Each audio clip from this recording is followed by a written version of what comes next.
And now, joining us from Boston, Massachusetts and Austin, Texas, it's JamPlay Live!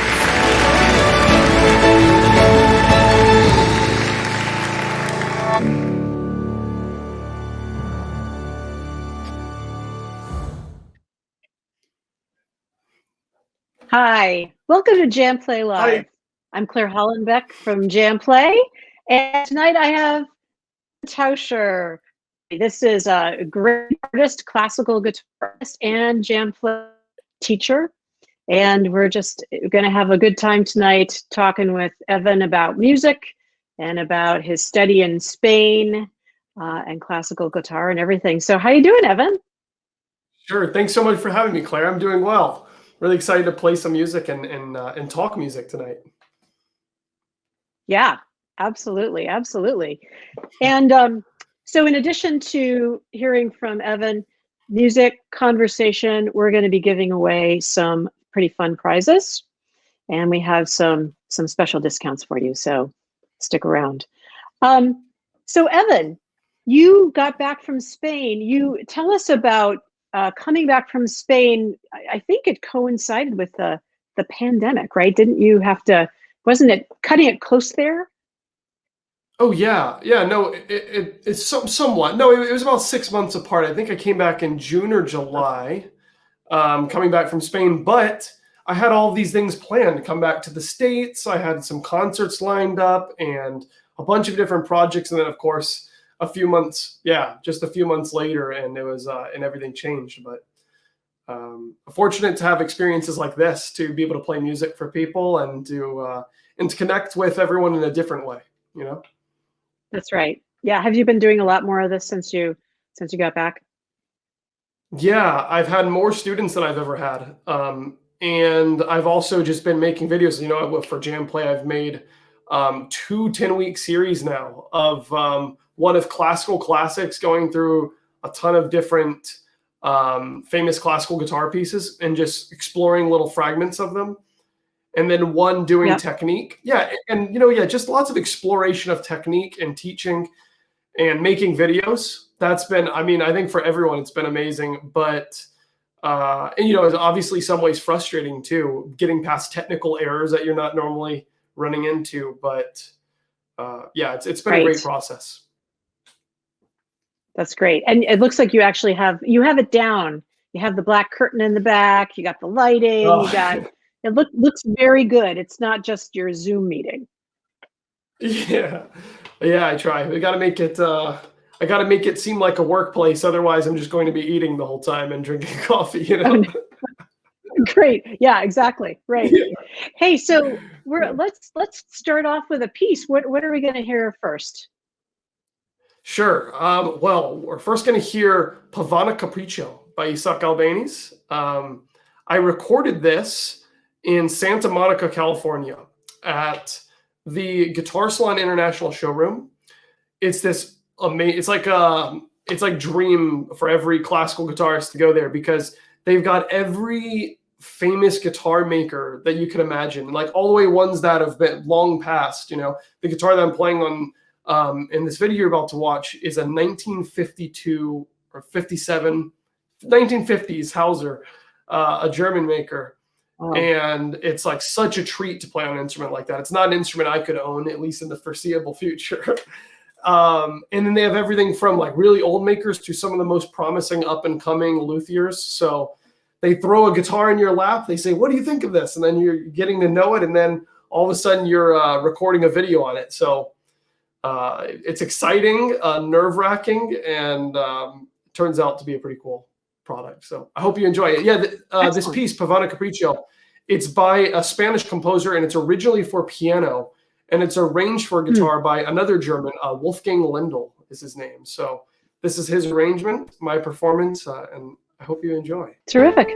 Evan Taucher.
That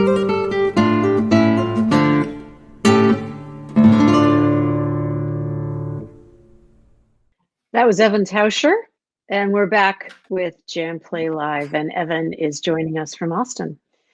Hey, so Evan, you mentioned before we went to that video about the Guitar Salon International in Santa Monica. So is that the kind of place like anybody from the street walks into, or tell me about that place itself? Yeah, well, you know what? Yes, it's definitely an open showroom. They've got everything, all sorts of different types of guitars. Actually, it doesn't serve as the headquarters for Cordoba guitars, but I know that they have like an American workshop there for Cordoba guitars. They've got all sorts of different levels. I mean, from guitars that are a couple $100s to $250,000. It's insane. It's really it's a huge showroom. And even if there's guitars that you want to just look at and not see, they have them, as you could see in that video, they have them in these really awesome display cases. So it sort of serves as like a museum in a way too. The instruments are out there and a part of everything. So it's a great visit for sure. Nice, very nice. And that was a 1952 Hauser guitar. So, you mentioned a funny thing, that you were in this very cool place and they handed you a guitar and you're like, okay. And it's like getting to know a new person. And then they turned on the video. I think I remember you saying, woo, we're just getting to know each other here. And there we go, rolling. So yes. Where's that guitar, let's say, feeling like, as opposed to some of the guitars you own? Oh, great question. Yeah. So it's, it's sort of it's not a common experience to just have a guitar thrown in your lap. Like, of course, for any genre, and then record just like an hour later, 30 minutes later. But it's very different. So that guitar in particular is different than mine. Mine is, in a way, much more modern because it has things like this elevated fingerboard. Can you see how the neck is separated from the body there?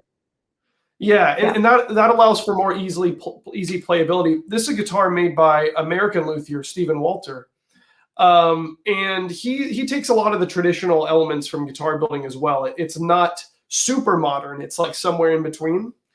And actually, Hauser for his time was very modern of a guitar builder, following tradition as well. But I would say that guitar of the Hauser, you have to work a little bit more to get volume out of it. So initially, when you pick up a guitar that is a little bit quieter, or that requires a little bit different touch to it, one of the things you can instinctually do is accidentally play too loud, or like try with your hands, really try to dig in too much to it. So that's like an instinct that you have right away that you sort of have to turn off and realize there's a microphone in front of me. I don't need to project to some audience, So that's probably the main difference. But also on a guitar that is that old, the wood on the top and the sides, the neck, it's so worn in, just like on a old electric guitar or something, that everything, like when you change colors, it's very responsive. You can hear huge palettes of color, and the slightest movement of your thumb or of any of your fingers, this way making it warmer or that way making it brighter, is just, it's this huge palette of colors. And so that's really awesome. Something you get out of older guitars that it's really rare to get out of newer guitars. Very cool. Very cool. Hey, so in some of the pre-roll before the show started, and I know we've had a lot of folks join us since 9 o'clock came around, but one of the things that you had mentioned in the pre-roll tape is that you actually came to guitar playing late, and I read some of the things on your site. Talk about that, because it's kind of amazing what you've been able to master in a pretty short amount of time. Oh, thank you. Yeah, I started playing electric guitar in high school, in my, I think, second year of high school, somewhere around there. But then classical guitar, I started in the second year of my undergraduate degree at Florida State University. And, of course, you think like 18, 19 years old, it's still fairly young, but a lot of my peers, the people that I really respected that I would go see perform, they've been playing in competitions since like high school and middle school, and they started quite young. I would say on average somewhere between middle school and the beginning of high school, or I mean, some even that are like 7 or 8 years old that are in the competition scene, you know.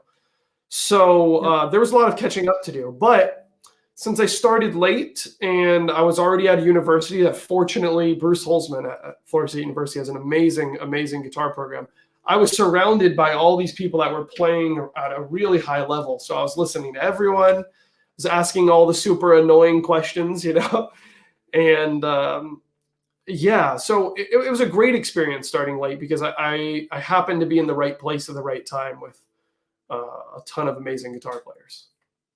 Yeah, it seems like you also were the right place to have. You had the motivation, right? You weren't. Nobody was. You had really found this love. It sounds like. Yeah, yeah, exactly. I mean, it was unstoppable. I just had to do that, and I slowly had to roll it on to my parents that like at the time I'm like, so I'm not going to be doing that business major that you expected me to do. I'm not going to be a doctor or a lawyer. I'm going to yeah.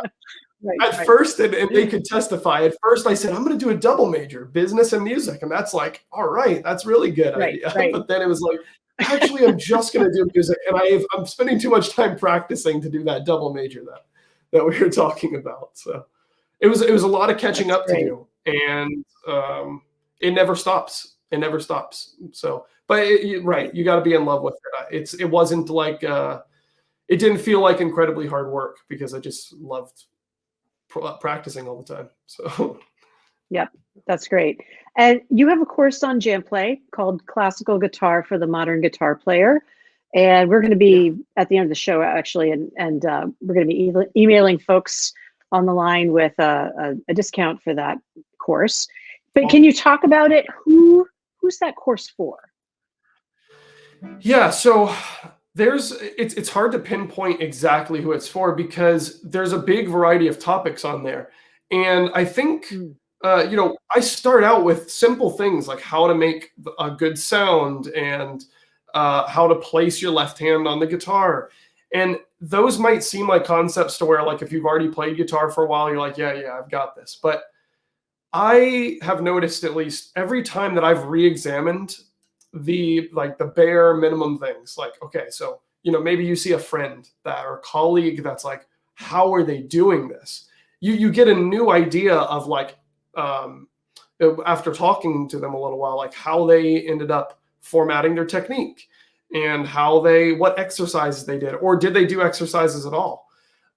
That's some of it too. So anyways, through examination and everything, I noticed there's all these different ways, and what I tried to put in the course were all of the things that I felt really passionate about, that I thought were some of the most important things to me. So even if they're like very bare bones minimum things, like how to place your hand on the guitar, that's how I really feel about it. And examining those basics are so important to me. So, maybe you're an advanced guitar player already and you want to take another look at how to place your hands. Great. Maybe you have a good left hand placement and you've done some finger picking. Still, the course is great because it's going to be going through more advanced things too. There's I remember when we were developing the course, myself and the guys and girls at JamPlay, it was just trying to make sure there was like lots of leveling up marks. Like, it's like, okay, we've cleared this level, it's time to move on to the next. And that can be an important thing too, because if you're just going on YouTube and you're just searching like classical guitar pieces and you're finding the one that, just a particular piece that interests you, it may be like way above your level and it doesn't even seem like it, or it could be way under your level and it's time to challenge yourself. And, the course plays on all these ideas, like try to challenge yourself, but make sure it's within your level. Right. And the great thing, I'll toot our horn because it's our show. But the great thing about JamPlay is that there are multiple camera angles. That's one thing. Yeah. And the fact that you can certainly there's practice inside the course too, at different BPMs, and you can skip. So let's say, there's a lot of variety in your course to be able to try different things. So I think people shouldn't be scared of trying your course, even if they're coming from a different genre. Yes, exactly. No, that's right. That's a part that I really forgot to mention is that coming from other genres, we tried to make it as accessible as possible. And even if you don't know all the note names on the fingerboard, we went over some ways of figuring those out. And also tab is, I think every exercise I have is also in tab on there, which is That's sometimes right. hard to find for classical guitar stuff. It's like all just sheet music, um, and that can be a huge barrier if you don't know how to read sheet music right away. Right, right. All right, Yeah. so we're before we go to your next piece, we're actually gonna do our first giveaway.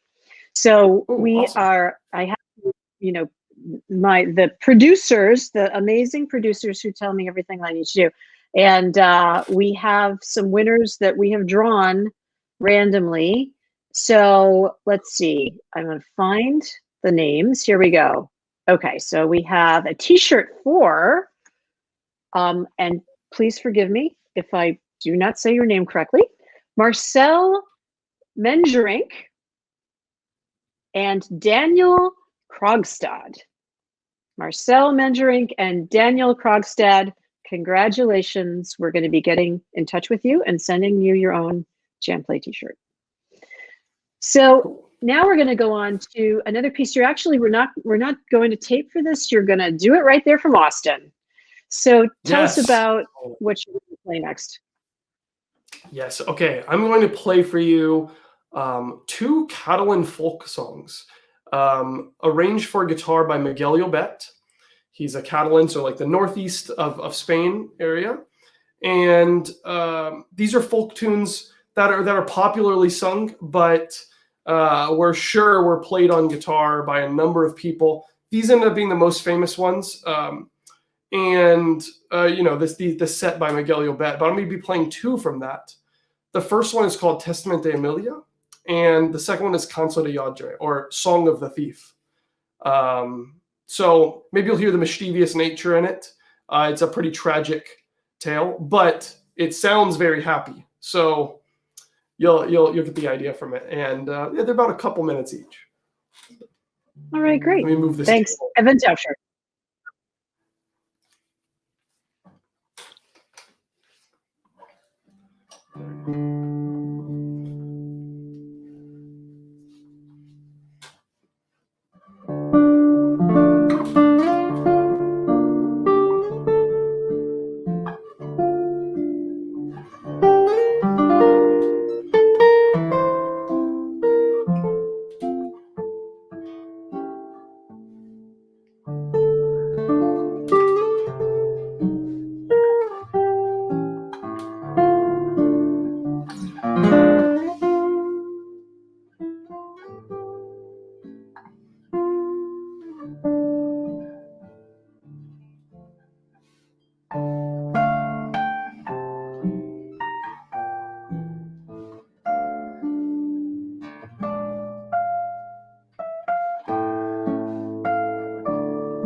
That was great. That was great. Evan Taucher, you're here with JamPlay. And so tell us the translations for the titles of those two songs. Yes, so first one's El Testament de Emilia, so Emilia's Testament. And then the second one is Cançó de Age, so Song of the Thief. And maybe I'll spare you the tragic story, but you can look up the Song of the Thief by Miguel Llobet. And yeah, it's like a very happy, lovely sounding thing, but masqueraded in some darkness. Huh. Well, it really, both of those pieces, I mean, they really sounded like there was a story behind both of them, actually. Like we were following the story with the melody. Great. Yeah, it's the nature of some of these like folk songs in the classical guitar repertoire are like very evocative emotionally. I think we have to do a lot as guitarists to try to get in some of the emotions that you hear when you hear someone sing and you can hear the words and it tells you a specific story, obviously through our language or through the Catalan language or Spanish or whatever language you're going to be singing in. But yeah, we try to do things on the guitar that make it almost seem like it's a vocal line and meaningful without words. So. Right. So you mentioned the guitar repertoire. So can you talk about the guitar repertoire? And as you studied in Spain, you're going to talk about that in a little while. But is there a kind of canon that classical guitar players kind of need to know, the greatest hits, let's say, or something? Yeah, there is a lot of greatest hits, I guess you could say, of the classical guitar, because of the fact that the guitar repertoire is very limited compared to other instruments that are traditionally like classical instruments, like things like the violin or piano that originated from these classical origins, right? They have histories that are several hundreds of years old, or like piano, they're going to be taking a lot of the repertoire that comes from the harpsichord, the clavichord, things that predate the piano. Whereas the classical guitar, we take things from other like previous versions of the guitar, like the vihuela, or even like something like the lute, which is loosely related to the guitar. But the pieces that have been composed for this instrument in particular, it's like about half the life of something like the violin. So we have a very specific set of pieces that for the past 100 years or so guitarists have been playing, but that's changing a lot because guitars in more schools now, because of online things like this. And of course, a big part of what I'm trying to do, and also with the nonprofit that I co-founded, we're trying to diversify this repertoire and play things from living composers, which there's tons of amazing music from. And but another big part of the classical guitar repertoire, aside from all of the modern music, is transcriptions. Like the first piece that you heard, Pavana Capricho, at the one recorded guitar salon, that one was originally written for piano. And unlike a lot of other instruments, we have a large part of repertoire, even some of the most famous pieces for classical guitar are not written for classical guitar. So that's just where we are right now. And it's kind of exciting having the opportunity to get all of this new music composed and played on the guitar. Yeah, great. Well, and it's probably nice for the composers out there who are guitar composers, as I know you are as well, because there's plenty of room for more repertoire. Yes, definitely. There's hey, so there's you one were composer. chosen. Oh, sorry. Go ahead. Go ahead. No. Please finish. Okay. Yeah, I was just say there's one composer that I'm working with right now. His name is Zach Hicks, and he's a composer that I met at a festival over the summer, right before the pandemic hit. I mean, we left there really close to, I mean, only a few months away from the pandemic. And his piece, unfortunately, I'm not going to play it today. It's not ready for performance. But this piece that he wrote, titled "Solace," has been one of my favorite pieces that I've worked on in a long time, and it's really refreshing to hear new music that's actually really fits the instrument well, but gives us a different comes from a different background. Like, he's originally a flutist, and you just don't hear a lot of music like that. That's like written for the guitar by a flutist. Well, that's interesting. So he's not a guitar player himself, but his composition fits nicely on the guitar.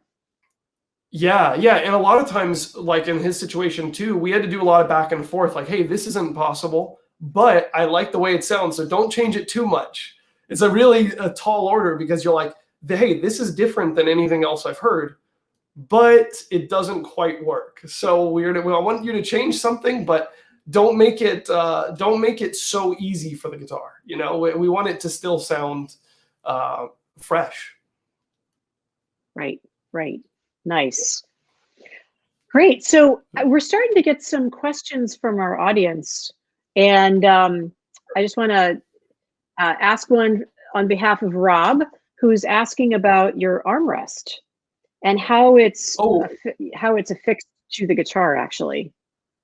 Yes. So this particular armrest is it's a screw-on type one. Although there's a lot of guitars that they are built in, or there's actually even really a lot fancier ones that are magnetic, that like they go inside the sound hole of the guitar with like a tool, and they glue in a magnet right under here, and then that way it can attach.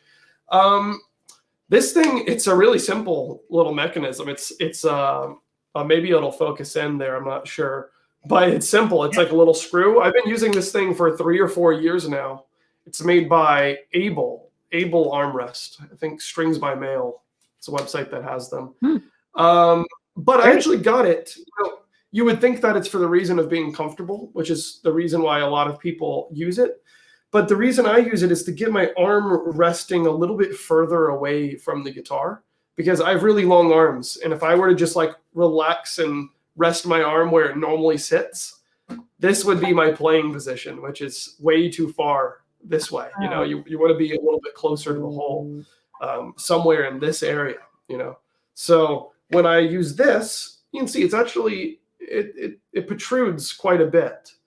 So when I have this on the side of the guitar, it allows me to rest my arm almost like at the edge of this. So it feels more comfortable to be here, but not necessarily more comfortable not being on like a sharp edge of the guitar. It's just, that doesn't really bother me too much. But being able to rest my weight on the guitar in an actual playable position is really important. So hope that clears that up. Great. Yeah. No, thanks, Rob. So can you talk a little bit about how you were chosen as a Magellan Scholar, and then about the program that you did in Spain with some of the luminaries of guitar? Sure. Yeah. Okay. So there's this program I applied for on a whim. In fact, this is, I mean, for a young guitarist out there, and for anyone else, I'm sure everyone's experienced this in their own lives, but there's a lot of things that I apply for, or that I've taken a shot at emailing or something, that have just fallen flat, but this is just another one of those things. I thought, well, how awesome would it be if there's only one scholarship for all of North America, and I was like, I'll apply for it and see how it goes. So I had no idea that I would end up getting it. And I had a friend, a Japanese guitarist, Nanai Fujiwara, that had been through the program, and she spoke so highly of it. And then they just came out with this scholarship, and I was like, wow, let's try that. I got it, and actually, it was like really exciting, but it was so stressful, because the scholarship, I got notified at it only about a couple of months before the start of the program. So what I had to do was rush to get a Spanish visa. And I mean, I was living in Austin, Texas, same place I'm at now. And all of the appointments at the Spain consulates were booked in all of Texas.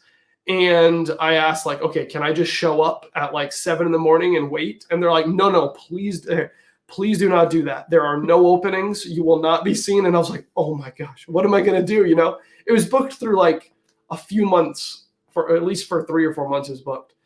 And I found out that I could fly to Florida, which is where I'm from. And I still have some things proving I'm from Florida. And I was able to fly to the Miami consulate. And I showed up there at like 6 in the morning. That one was like a first come, first serve one. So finally I had it. I turned in my paperwork and I was like, okay, I think I'm going to be good to go. Yeah. So yeah, right. this exciting process. And then what was studying over there like, and how was it different from studying in the States? Or maybe you had been studying a little bit more. Well, you tell me what might have been different about it. No.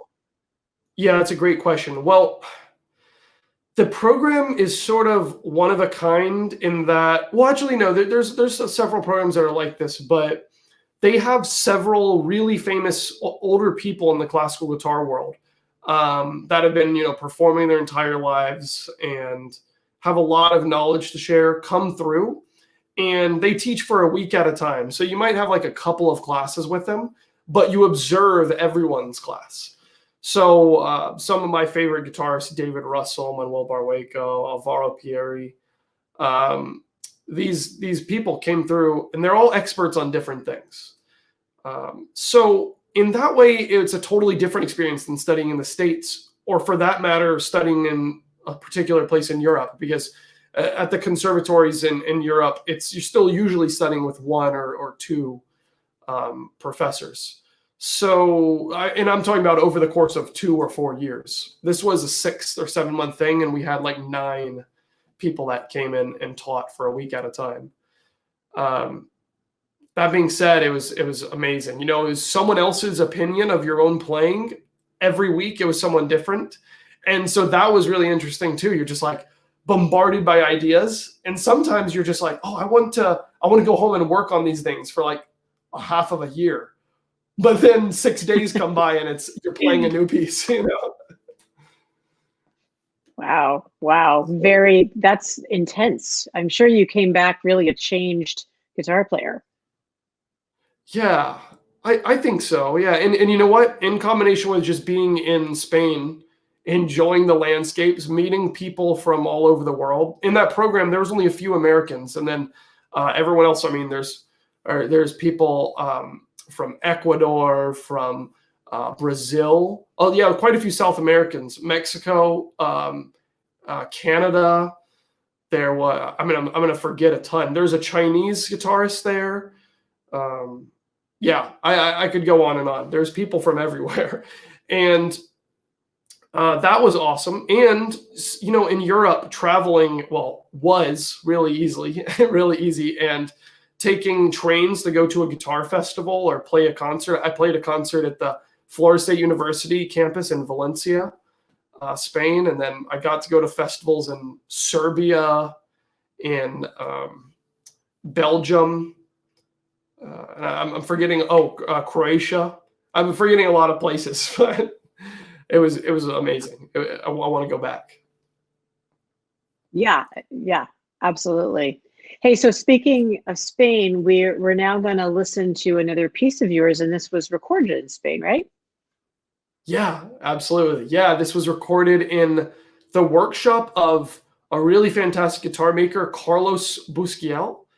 And actually, this is strange. His workshop, where this video is recorded on one of his guitars, was only like 30 or 40 minutes away from where I was living in Spain. But I met him, I think it was in Croatia, in Zagreb, Croatia. And I was like, oh, hi, where are you from? And he's just like, oh, I'm from Alicante. And I was like, that's where I'm not from there, but that's where I'm currently at too. And he's like, oh, really? And I was like, yeah. So it was crazy. We ended up meeting at a festival, and then we're flying back to the same place. And so, yeah, he invited me to his workshop, and you'll see he has these amazing guitars filmed in a real guitar maker's workshop.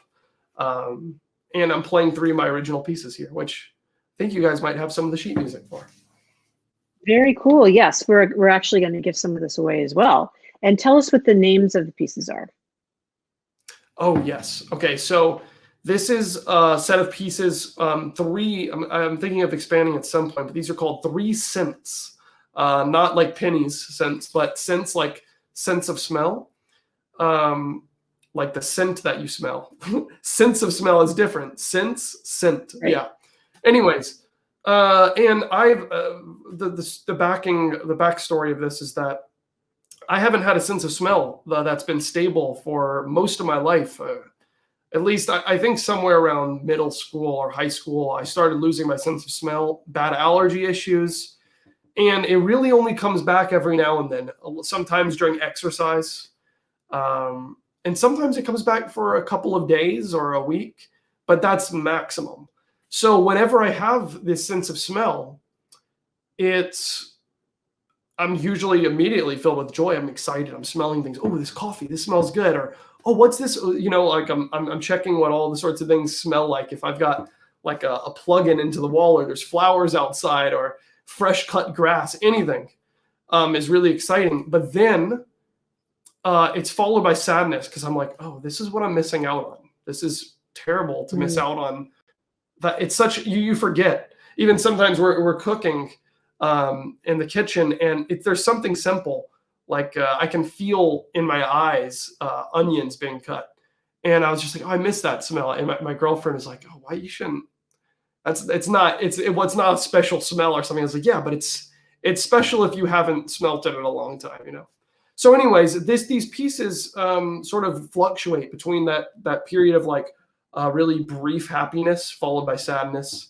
And yeah, so they're brief pieces, just like the sense of smell is brief. Great. All right, well, let's listen to Evan Taucher. Sure.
Did you know that joining JamPlay is the best step you can take in becoming a better guitarist? Our state-of-the-art learning system allows you to learn at your own ability, frequency, and pace, whether you're a beginner or an advanced player. Each of our interactive lessons includes tabs, notation, multiple camera angles to view the fretboard, the ability to speed up, slow down, or loop any part of the lesson, and a progress tracker so that you can pick up wherever you left off and work towards your goals. Looking to learn songs? Our song lessons break down every single part of the song, including the solo. Do you like variety? JamPlay's library has over 700 courses. We've got you covered, with everything from blues and classic rock to fingerstyle and country. JamPlay has over 7,000 lessons in a variety of styles for all skill levels. Whether you're a total beginner or an experienced player, a punk rocker, a metalhead, or a country fan, you will have access to 4K lessons that you can watch on demand 24/7. Our goal is to make this a turning point in your guitar playing journey.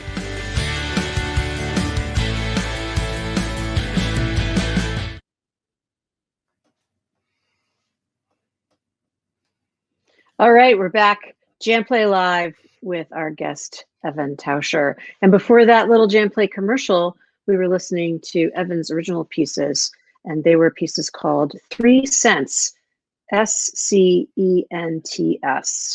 And Evan was telling us about the origination of that, which was that he's had an off and on, I guess, struggle to, consistently be able to smell things. And so when that sensation comes back, it's bittersweet.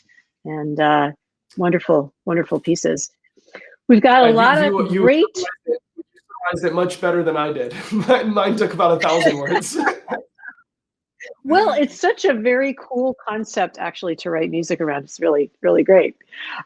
We got so many great questions from our audience today. So let me just start hitting those, because we're coming up on 10 o'clock, and while we're certainly willing to go over, if you're willing to stick around, that's great. But I want to make sure that we can get some of these in.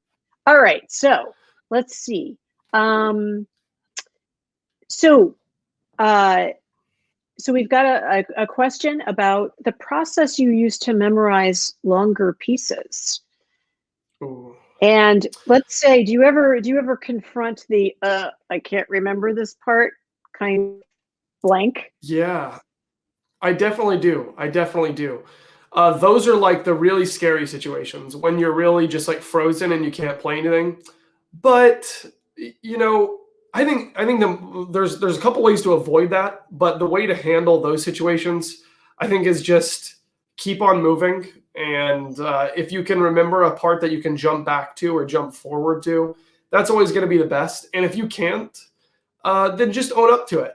Just be like, oh, that one's not working today, and don't take it too seriously. In fact, I remember I won't say who it is, but one of my favorite concert artists once I saw make a lot of memory slips. Just everywhere memory slips were happening. But then when they acknowledged it, the whole audience was at ease. Because when they joked about, they're like, I'll find the note somewhere. They said something like that. And then everyone just laughed because they were enjoying the concert. As long as you don't let it affect your own playing, as in make, if you look angry the rest of the time that you're playing, then no one's going to enjoy being there. So yeah, there's definitely situations like that. Right. And what do I have in mind when that happens? I saw was in the thing that's I think, oh no.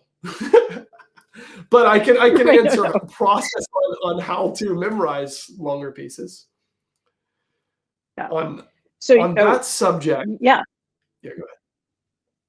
No. Yeah, please. On that subject, I think it's best to first feel comfortable with the piece and understanding it with the music before ever trying to take the music away. Now, of course, there's situations. I've definitely been in ones where I had to memorize things and I had to perform it really fast. But that's actually usually not the situation. You can take your time. You can split up the work over months. And I think the most important thing is to actually understand all of the elements of the music, the harmonic context, know what notes you're actually playing, not memorizing positions that are just all over the guitar, because those positions, it's such a temporary way of remembering things. For instance, if I started making a mistake in this part and I couldn't remember what came next chord-wise, like I don't know that's coming, I would just go, and I would just play the melodic line, and then I'd play something underneath it once I knew back where I was. So that's number one. And then when it comes to memorizing longer pieces, you know what? Split it into shorter pieces. I'll set goals. I'll say, wow, I really like to have this memorized by, Thursday. I'd really like to have this memorized by Sunday. And it'll be a specific chunk of the piece. And then I'll try it, and then I'll be really proud of myself for memorizing that chunk. And then later I'll try to see if I can go further. But like I said, it all comes from that beginning work of actually understanding what's happening in the music. That being said, let's see how my memory holds out for the rest of today. Yeah. Right. So we have some questions about folks who are who own guitars, but perhaps with steel strings. And so if they're going to be learning classical guitar, do you recommend that they get some other instrument with nylon strings, or what would you say? Yeah, you know what? You can. When I first started classical guitar, I started on steel strings, just learning these Giuliani 120 right-hand studies. I didn't go through all 120. I just picked like the first 10. Another thing, you can find those anywhere. It's just a Google search away, Giuliani 120 right-hand studies. And I started doing those on steel string. And actually, a lot of the steel string players, in fact, I know a few of the JamPlay artists, like people like Manelli Jamal. I think he started by doing classical stuff. And so the classical technique applies to all the instruments. So if you're set on just like taking elements from classical technique and applying it to your, amazing steel string playing, then sure, you don't need to get a classical guitar. On the other hand, though, if you really like the classical style and you like playing classical music, or you want to play some more of it, a cheap classical guitar, you can find, it's not like finding a cheap piano, like a full, of course you can find a keyboard, like an electronic keyboard, but a cheap guitar, used Yamaha, Cordoba, Altamira, these brands of guitars used, you might find one for $100. So a fairly reasonable price for an instrument that, it's going to be better suited for the music, because on a classical guitar, you've got strings that are spaced a little bit further apart. And then the tone of the actual instrument is more suited towards playing something that's polyphonic. You have several voices moving at once. You have a bass line moving while you have another line going on. And on steel string guitars, that's just a lot of brightness. And a lot of times, unless you get to the higher end ones, you lose a lot of that low end range. And the classical guitar is really good at separating voices. So cool. Yeah, it's and that actually answer that based on what you want to do with it. Yeah. Yeah, and that's great, because actually we got another question from Michael where he was asking about an entry-level classical. It sounds like, hey, Craigslist or Facebook. I mean, now I think of guitars as being, and maybe you have advice for beginners, but as a guitar player, the way I choose a guitar is, how does it feel to me? If you're just starting out on guitar, what would you kind of recommend? I really recommend that you bring someone that knows something about classical guitar with you to wherever you're going to buy the instrument. And obviously that advice is perfect for electric guitars or anything, right? Because if you're just starting out, you may not know, because some things, say you're an electric guitar player and you're used to like a thin neck and everything. When you pick up a classical, you're going to say, oh, this neck feels really thick. Well, every classical guitar neck is going to be thicker than an electric guitar neck, but some are very unhealthy for certain hand types. Actually, for instance, this guitar that I have here, this is I think a 1978 Jose Ramirez guitar, an amazing Spanish guitar, but the length of the neck is 5 millimeters more than this guitar. So if you had rather small hands, you don't want a guitar like this to land in your lap, because it's a little bit, the stretches are going to be harder. Everything's going to be a little bit harder. And it's harder for me, even though I've quite a reach as far as stretching goes, but it's still not perfectly comfortable, to be honest with you. And yeah, so try to bring someone with you that knows about it. And otherwise, like you said, Claire, it's about feel. If there's no one around that really knows, I would side with the feel side, especially in entry-level classical guitar. The sound is going, they're all about to, I think, honestly, they'll be about the same sound. Go with the one that feels right to you. I've got one over here. This is, the headphone cable here. This is a guitar by Altamira Guitars. These are great. This is a N500 model. It's not going to be quite as loud as like this hand-built guitar that I have, or quite as easy to play, but it's a great guitar. Cordoba and Yamaha. Those are also guitars that I commonly recommend. That's right. And if I don't know if there are any. Yeah, and I don't know if there are any kids listening or anything, but Yamaha, and I'm sure other ones make instruments that are 3/4 size, half size, so that's a lot easier to kind of get into the instrument too. Yes, exactly. A lot of my students have a little bit smaller guitars, like 7/8 size, like you said, like for the age, they've got it. Like there's half size, 3/4, 7/8, full size. And then there's ones that are, like I mentioned, that one's 655 millimeter scale. This one's 650. And then there's a really common one that professionals play too, that's 640. And it still feels like a full size guitar, but it's a little bit easier to play if your hands aren't quite getting the stretches. So yeah, all of those are available from all makers.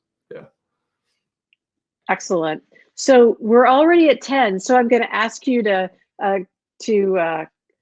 stay a little bit longer with us, because we're having fun with this conversation, and we definitely want to hear some more music from you.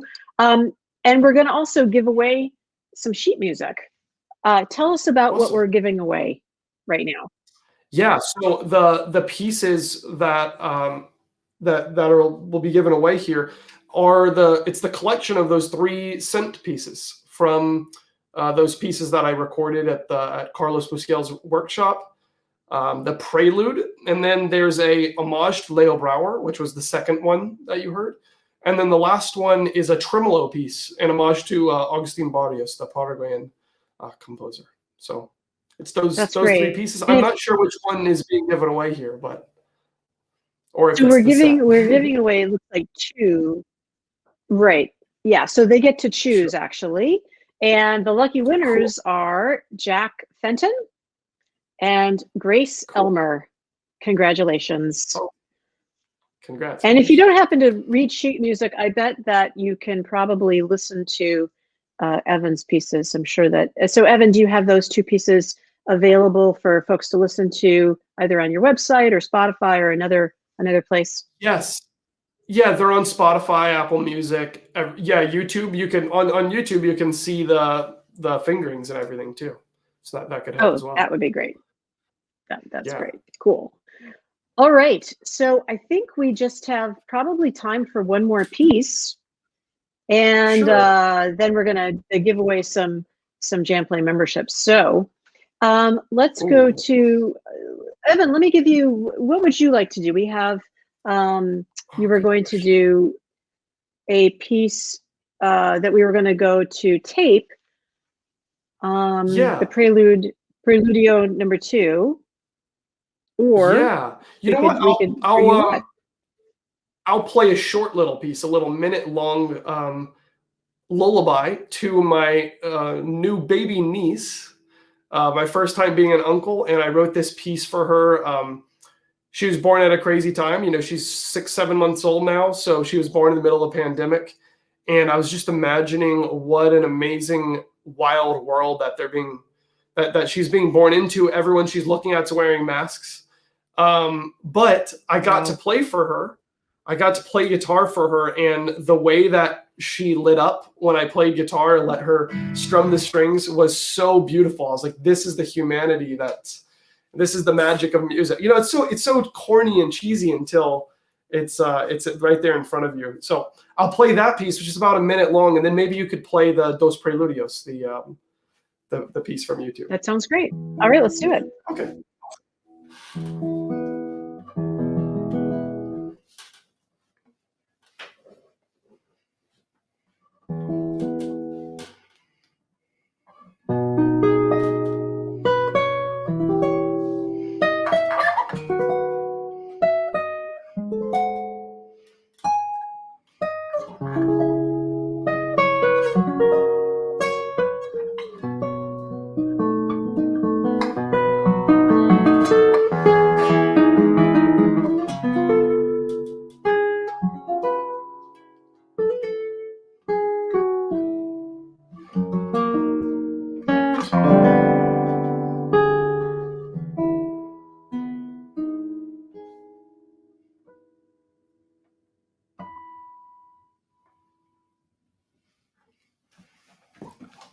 A simple little piece before, before she'd probably end up crying looking for food as a lullaby to my niece, Everly. Great. Yeah, that one's titled. That's great. Everly, by the way. Yeah. Nice.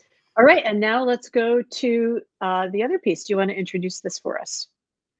Yes, this is one of my favorite pieces to play. It's by Joaquin Rodrigo, who was also a pianist, like the first piece you heard by Isaac Albéniz, but he wrote a lot for guitar also.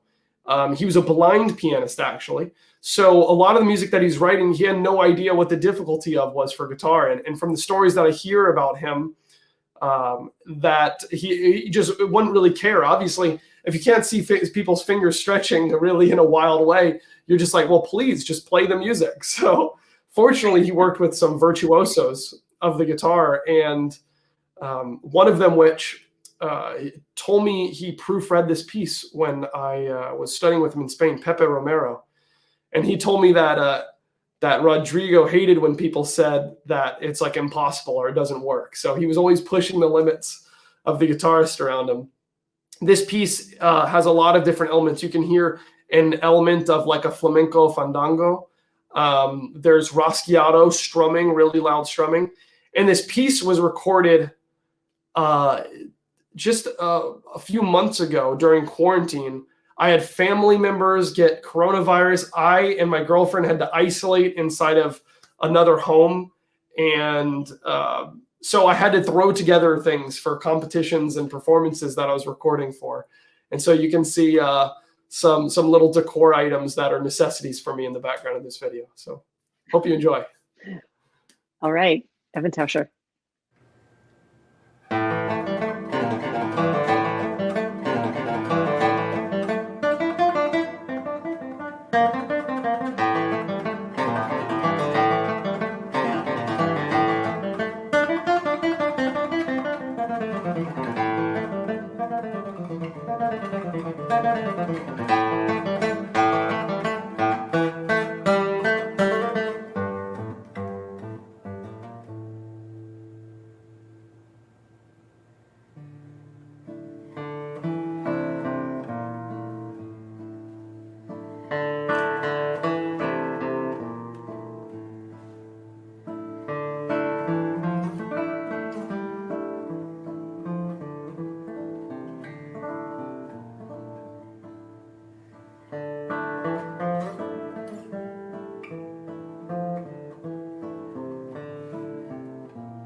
We're back, JamPlay Live with Evan Taucher.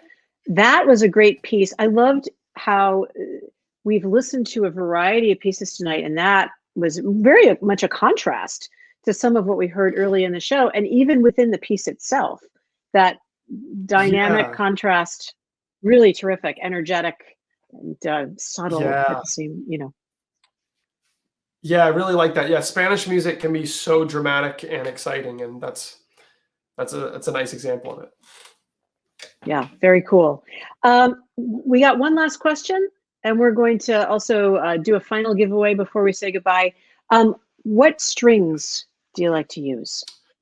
Oh, great question. I use, these are the D'Addario hard or medium tension, actually, and then carbon trebles. Actually, let's see. Well, this is the high tension pack right here. They're blue. I use typically normal tension. These are a little bit tight for my guitar, but they're the Pro Arte carbons. EJ45 is the specific type I use, but carbons. And you know what? There's two popular. There's carbon trebles and also just normal nylon trebles, and both of those are fairly popular. On this instrument in particular, I like carbon, but on others, I like nylon. So it's really a toss-up, and they're both really worth trying. Great. All right. Thanks for that question.